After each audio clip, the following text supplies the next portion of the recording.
नमस्कार बच्चों, कैसे हैं आप। मैं आशा करती हूँ आप सभी अपने माता पिता के साथ घर पर सुरक्षित होंगे, स्वस्थ होंगे और अपनी पढ़ाई भी ध्यान से कर रहे होंगे।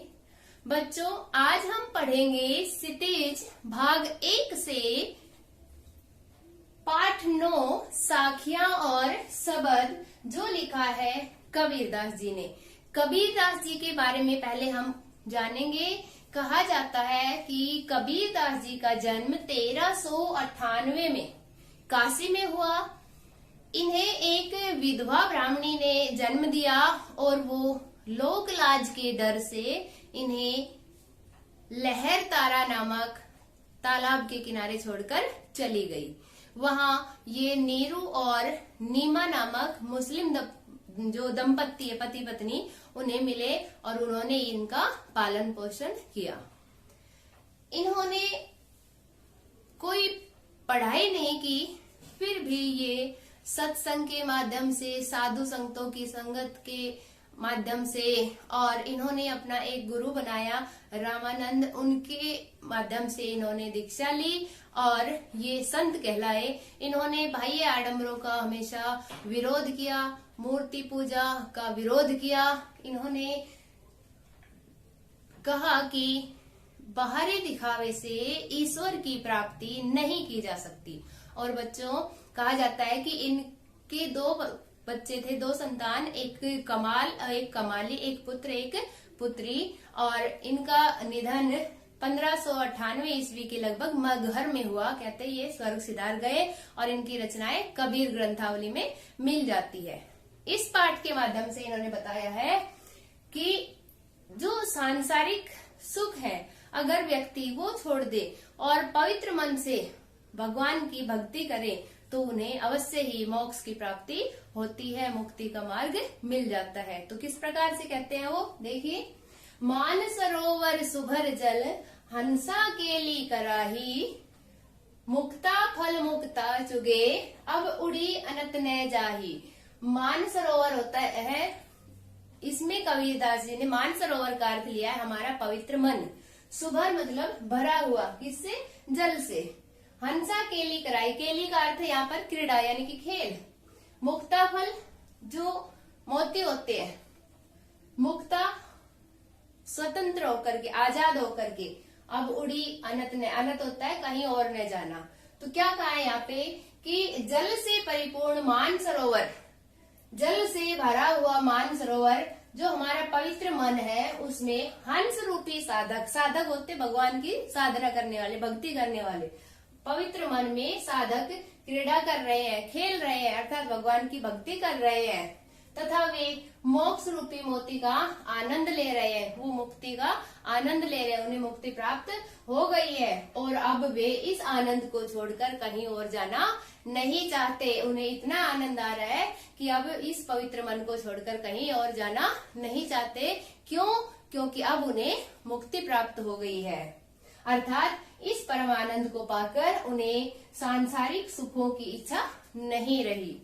ठीक है बच्चों, देखिए इसमें क्या गाया बेटा।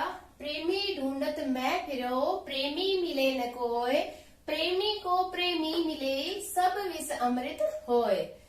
यहाँ कबीर जी क्या कहते हैं कि यहाँ पे बेटा प्रेमी का अर्थ है भगवान का सच्चा भक्त, और प्रेमी को प्रेमी मिले, सब विष अमृत हो। विष का अर्थ होता है बुराइयां और अमृत होता है अच्छाइयां।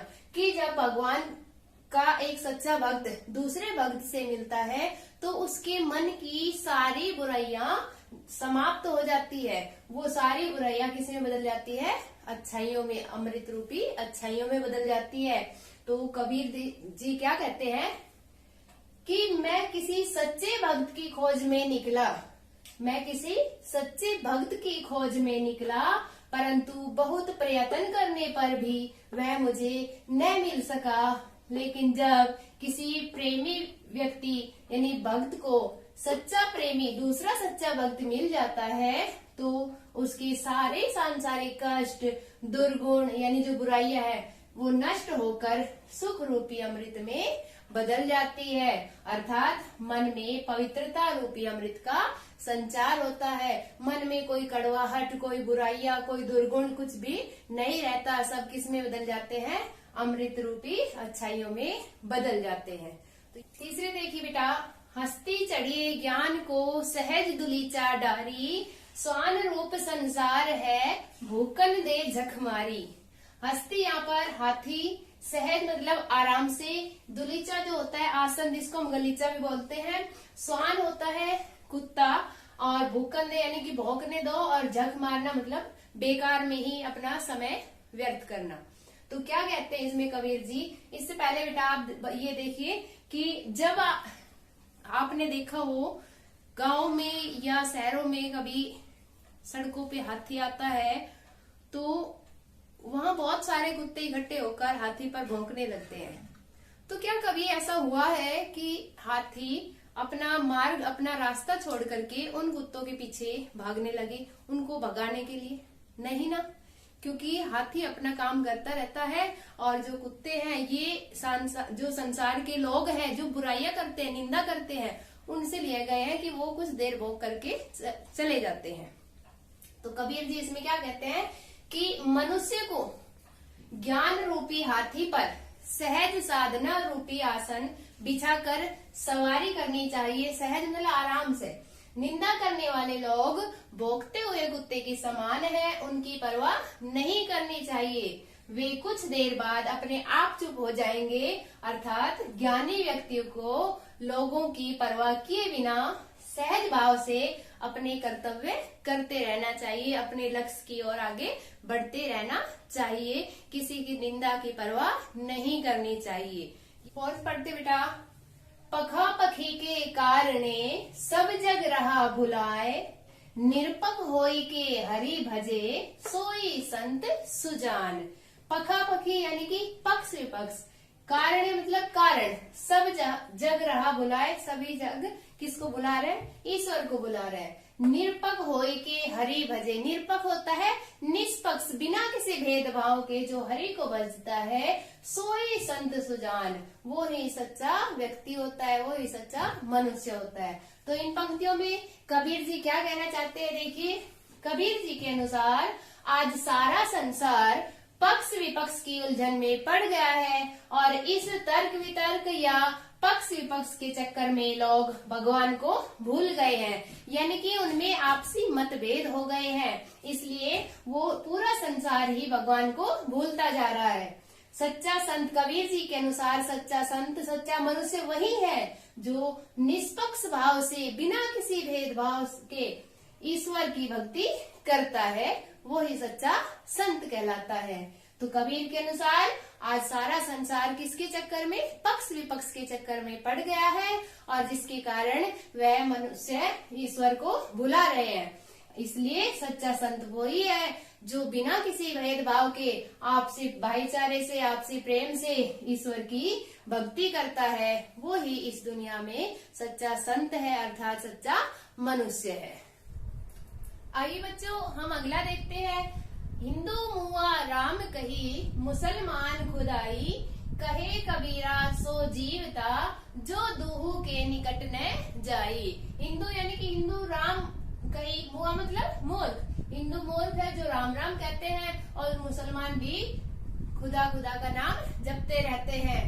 कहे कबीरा सो जीवता, और कबीरदास जी क्या कहते हैं कि उस दुनिया में, इस दुनिया में, सो मतलब वही व्यक्ति, जीवता मतलब जीवित है, जो दोहू मतलब इन दोनों के, निकट मतलब पास, और न जाए मतलब नहीं जाता। तो यहाँ पे कबीरदास जी क्या कहते हैं? देखिए, कबीर जी के अनुसार हिंदू राम का नाम रटते रटते मर गए, और मुसलमान क्या कहते कहते खुदा खुदा कहते मर गए, पर ये दोनों ईश्वर को न पा सके, पर दोनों ही ईश्वर को नहीं पा सके, अर्थात आपसी भेदभाव में पड़कर कट्टर हो गए, एक दूसरे के दुश्मन बन गए, लेकिन वो ईश्वर को नहीं पा सके। कबीर जी कहते हैं कि वास्तव में कौन व्यक्ति जीवित है? वही व्यक्ति जीवित कहलाने का अधिकारी है जो इन दोनों के निकट नहीं जाता, और किसकी भक्ति में, ईश्वर की भक्ति में लीन रहता है, वही व्यक्ति जीवित कहलाने का अधिकारी है।